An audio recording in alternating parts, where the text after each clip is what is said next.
many of you, have heard about the studio for years, and this is kind of a cool chance for you to, see it without actually having to come here. So that's kind of fun. So anyway, we've been in this location probably since, I guess we bought the building in 2013. We're located in an old store, corner store. And maybe some of you have seen the photos like on Instagram or Facebook of the studio. But it's been a project we've been renovating, over the last bunch of years. It was a real fixer. So it's been nice to, realize a space that could be exactly what we wanted it to be. So we have a house on the side and a print shop in the old corner store, which is sort of always been our little dream. So we feel very fortunate, and it's been a great spot to shelter in place because we're all kind of here with all the stuff together. So that's been great. But I've been a letterpress printer for 20 years. Give or take a year or two. So I have a lot of work to share, so we'll get to that. But maybe we can start with a quick tour of the space so you know where we are. And I've got my other cameraman, Patrick, my husband, is standing by. He's gonna take over on a different camera view so that we can do a tour. Okay. So now I'm here, and we're gonna look around the space. Behind me, you'll see, I have flat files. Is our sound good? We're working on it. Okay. Sorry. Okay. Better? I think we're good. Okay. Thank you. Sorry. Again, patience. So we have the flat files here. And, this is where I store a lot of work. And then we're going to walk this way slowly. Hopefully we're not making you guys too seasick.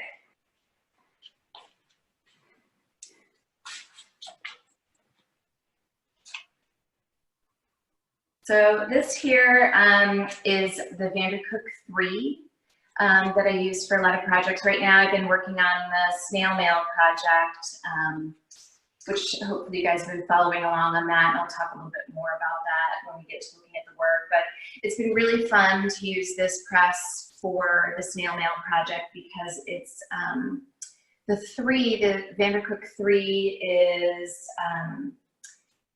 has no motor. So this crank is how you spread the ink. There's no motor that's spreading the ink. Usually most of the Vandercook series has an electrified ink assembly. So that's been pretty fun. And we've always talked about how when the apocalypse comes, like we'll still be printing because we have this, completely manual machine.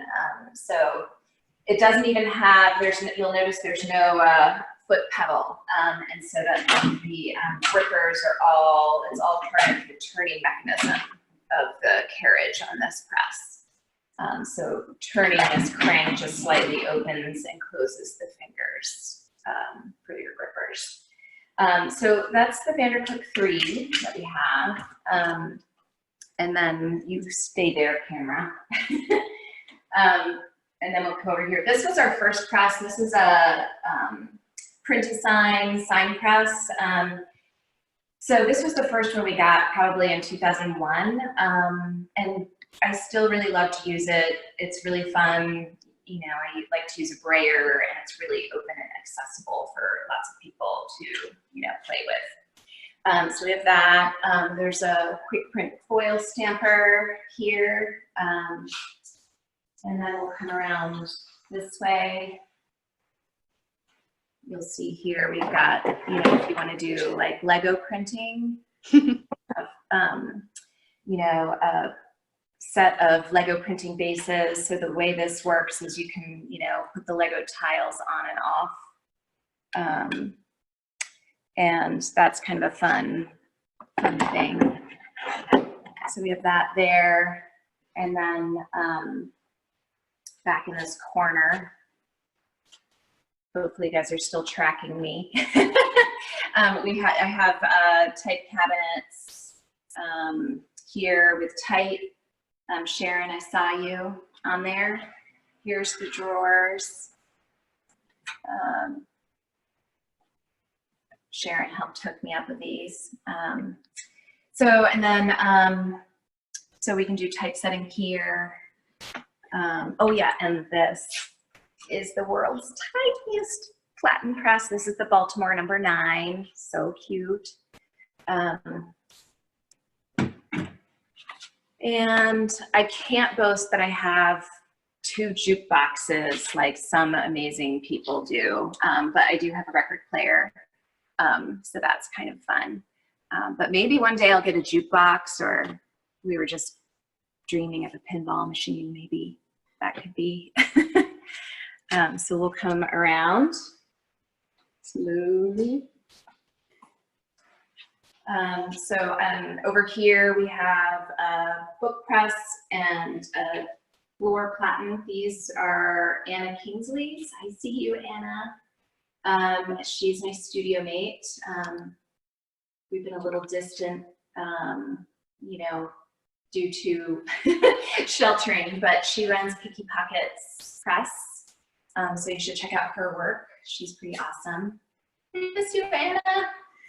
And then we have an inking area here, and then here is the Universal One. This one is it's a Vandercook Universal One, so it's like fully automated. So it has an electrified ink assembly, and then it has a tape tower. So you'll see here it has this like button, the magic button. So you push the button if you're not familiar with this style, and it, you know, runs your print down and back. So that's that. And then over here we have drill press, which, I mean, really mostly it's the name. It's called the Climax 2000, is really maybe the best part about it. Unless you want to drill a lot of holes, then it's also awesome. And over here, big paper cutter. This one is similar to the one that's at the center for the book. So it's a hydraulic paper cutter. And then we have an A.B. Dick 1-color offset press, which I keep pushing closer to the door, but you can still, you know, we can admire this as book artists. Like, so this is the printer, and he puts the paper in and he gets product. And then this is the artist, and you put paper in and you get art. But it's the same machine, and, you know, anyway, kind of novel. My husband made this, Patrick. So that's that. And then this was our first paper cutter, which is still a really awesome, great piece of, you know, classic material here. So we have that, and then we're back to the beginning. So I'm going to take my seat here at the desk, and then I can show you guys some work, and, you know, we can go with questions and whatever.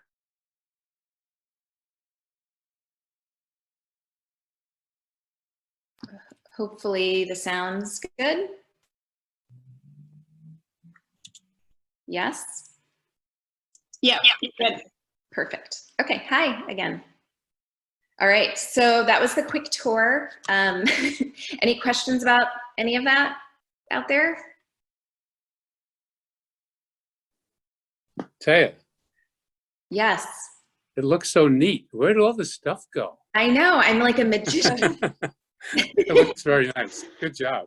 Thank you. You know, it's been getting better and better, and I know some of you who have come over before, family or friends, you know, it's always a work in progress. So, you know, we keep scrubbing the, you know, the stone till it sparkles. I have a question. Okay. You showed us those block the Lego printer Yeah. dealie? Like, are you gonna show us what those look like in the finished product? Like what you make with those? I could, yeah. Okay,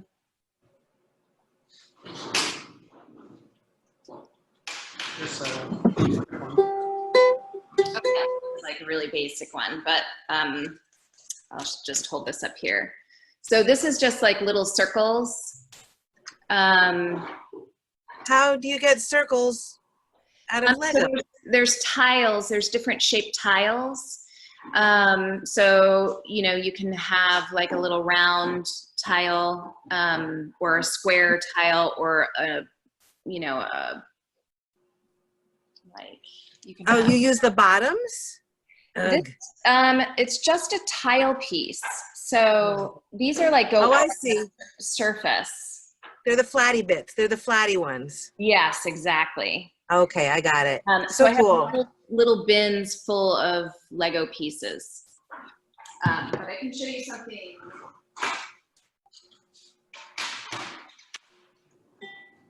A little more complicated.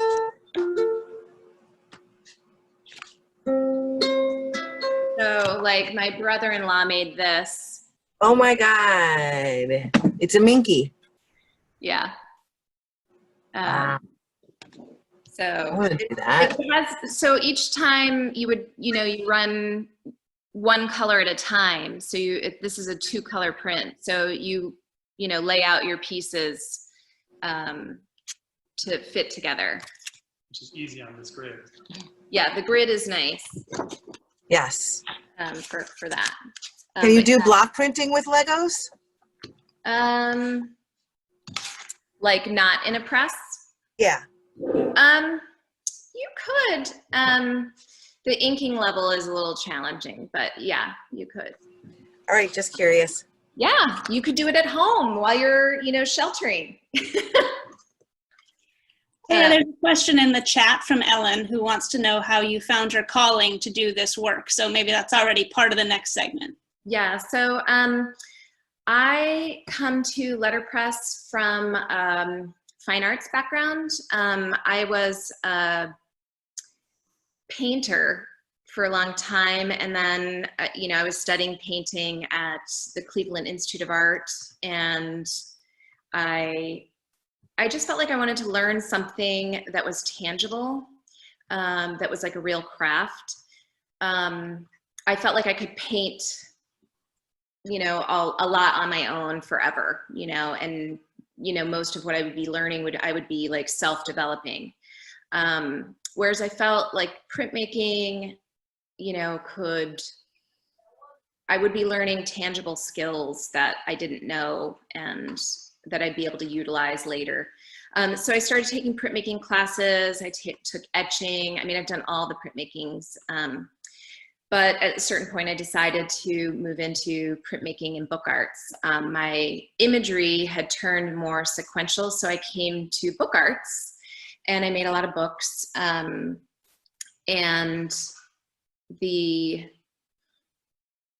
you know, at the time, you know, my life was changing, and I decided to move to California, and I went to the California College of Arts and Crafts.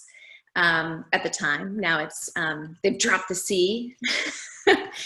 And I met Betsy Davids, who's my mentor. Love Betsy. And she taught me letterpress printing. And I mean, it was just like a class you had to take, you know. I didn't know I was gonna be a letterpress printer, but I really fell in love with it right away. Just setting my words was really meaningful, and here I am, you know, all these years later. Now I'm a letterpress printer. So anyway, maybe we can switch to, I can keep talking about my history as we're looking at work, but maybe we'll switch to the desk camera, and I can show you some work. So, you know, I have, maybe I'll start with, I mean, I've got lots of, you know, the classic stuff, right? Like, which way is up? No, this way. Other way. Yeah, perfect. So, you know, I've got lots of classic stuff like this, you know, or, you know, like this, you know, very traditional. Like this piece is kind of fun because you can see it's an ombre color, but they're going in opposite, you know, directions. So that's, you know, I mean, I've got that kind of, you can do this, you know, stuff. And this was another favorite project that I did. This is kind of your dream client where they let you do like, you know, 4 or 5 different colorways. So these were also ombre, you know, moving different colors. My light, this light on would be good. Let me turn this. Why is my light not going on? Plug. Will you check the plug for me? Anyway, the my light. Oh, there we go. Maybe that's a little better. The light in here, we have one like window. It's a little tricky, so the shadow is kind of hard. But anyway, so we've got this kind of stuff, and you know, some classic, you know, stuff. This was like a fun like wood grain to letterpress print. But I think really what my passion has been is like working with like illustrative work. So like I like to do lots of custom illustrations. This was a fun project that I did for Average magazine, a magazine about average things and averages. And so the piece that I did was the, you know, kind of tearaway card on the inside, which I just love the having a really, you know, kind of lowbrow thing that's letterpressed is kind of special. But these are all postcards about, it's the Vaguely Impressive Accomplishment postcard series. So, you know, on the back, you can address it to someone, tell them when you completed the action. So it was like I didn't hit the snooze button. You know, it's kind of funny. I deciphered the recycling, but these start as, you know, illustrations. So I like to work kind of analog first. So I do illustrations, like this was like a meal. I was kind of figuring out like what the idea was going to be. So here's the recycling drawing, and then I scan these into the computer and make a file that then I can translate into a photopolymer plate. You know, so I do lots of sketches. And this is probably, here's the alarm clock one. Hey, are you working on like UV Ultra? Is there a reason you're working on a transparent sheet? There is, because sometimes, like I will show you, like this one's probably a better example.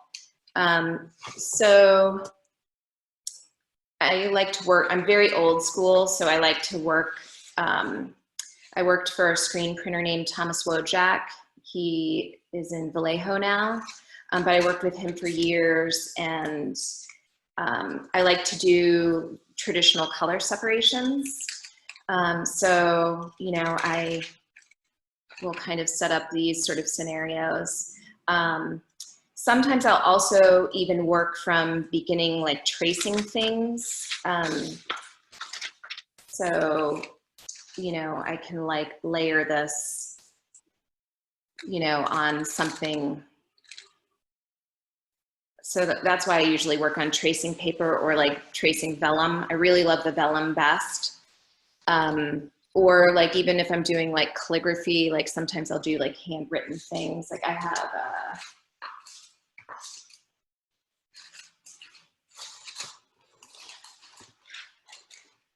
you know, I do a lot of calligraphy also. So sometimes I'll be like, you know, like I might just like gently trace some, you know, write something, and then I can go back and trace it kind of right over what I'm working on. but this is like traditional like nib, you know, dip pen work. So sometimes I'll even do illustrations that way.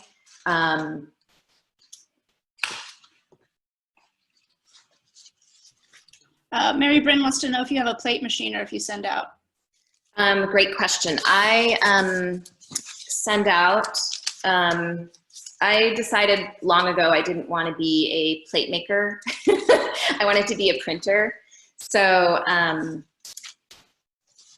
you know, it's just easier. And then I also know that the plates are perfect, you know, when they arrive. Hopefully they're perfect. So these are kind of fun pieces. They open up, these are like invitations. So these are both kind of, I was really into these like folded pieces for a while. So these again are hand drawn. That bottom one's gorgeous. This one? Or this one? Yes, the one with the yellow, that one. Oh my God. I know, and it's hard to see, but you do get a little bit of green. Oh my gosh. The colors mix together. So I really like that. Or like this one, here's another. It reminds me of Robert McCloskey. Uh-huh. So we got that. I had a whole series of people that wanted me to illustrate their cats for their wedding invitations.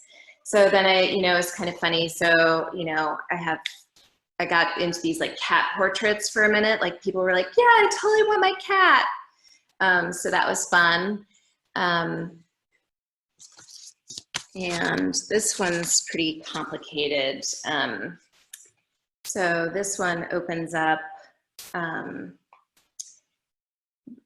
end up doing a lot of location illustrations.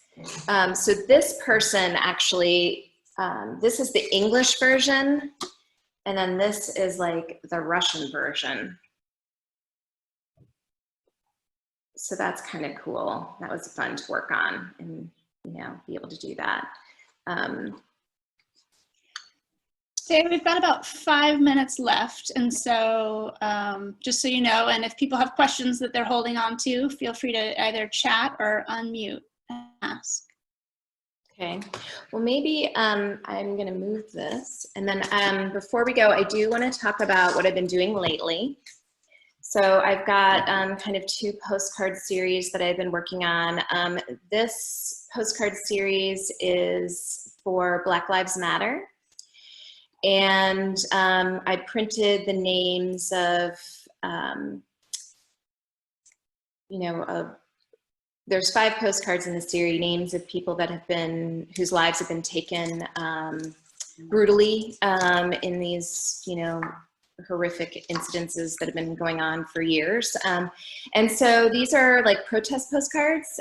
So it comes with instructions on where does, you know, who you can write to sort of be a vocal protester. So that's kind of a important now project, and you can, if you're interested in getting some, I still have some available, so you can order those. And then I have this snail mail project, which basically I'm, you know, taking social media posts and turning them into snail mail cards. So that's been an interesting kind of ongoing project. And the center for the book also has these available on their site for purchase if you're interested, and some of the proceeds go to support the center. And then these postcards, all of the proceeds go to support 2 organizations. One is the Equal Justice Initiative, which deals with criminal justice reform and racial justice. And then the other one is Color of Change. That's one people probably know more about, but if you want to support, that's great. I don't know, are there other questions out there that people have about anything? I was led to believe there might be an animal. Oh, yeah. Here today. We've had many cats Yeah. make appearances so far. Do you have shop animals? I have a 4-legged dog named Cupcake. I think she's being summoned. So we'll see if we can get her. Maybe we can switch back to the regular view of me there. Yes, hi. So maybe if you guys have other questions, you can see my face. You feel like asking them.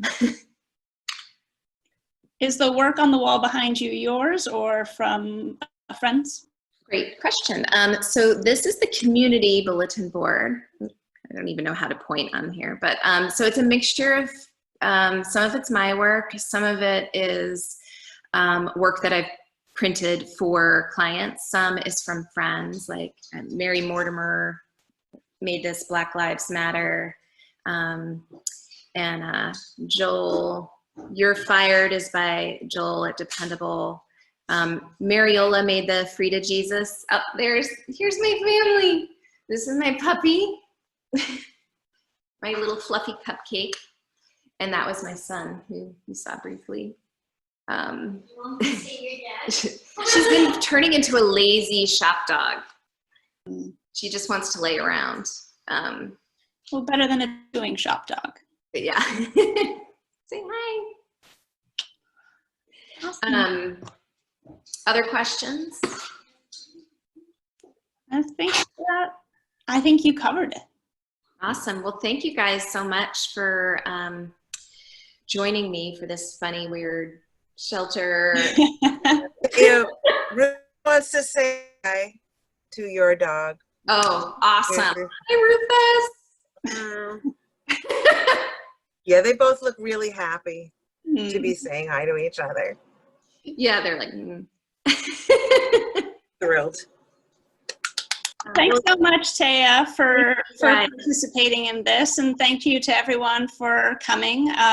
We've got another one next week, and in the weeks to come. Next week is the press room at Arion Press. So a couple weeks ago we did the Foundry. You can watch that video on our website, and next week we'll be with Blake Riley and Jeff Raymond in the press room, and then down the line we'll hit the bindery. And there's one more chat question. How do we get the protest postcards? oh, I think that I sent a link. Maybe I can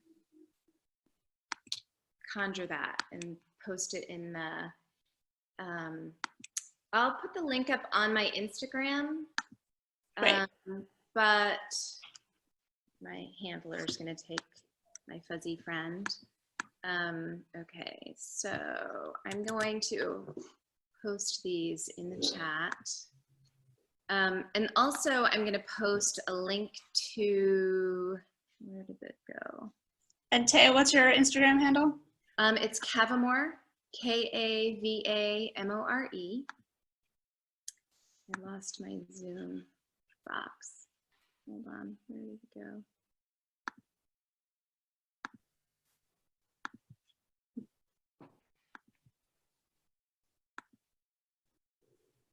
Oh, here it is. Okay, sorry. Thank you.